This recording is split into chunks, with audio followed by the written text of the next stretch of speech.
D'aquesta manera ha començat la Festa Major d'Esplugues, que s'ha celebrat aquest cap de setmana, amb el pregó a càrrec de Carme Pallarès, presidenta de l'Associació de Dones de la Plana. Centenars de persones s'han aglomerat a la plaça de l'Ajuntament.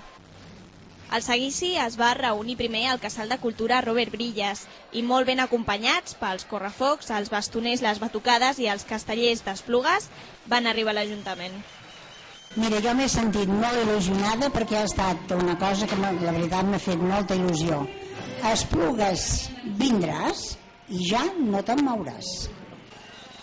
L'alcaldessa d'Esplugues, Pilar Díaz, ha acompanyat la pregonera en tot moment i ha desitjat a tothom una bona festivitat de Sant Mateu. Aquí a Esplugues tenim moltes ganes de fer festa i estem molt il·lusionats amb la festa de Sant Mateu.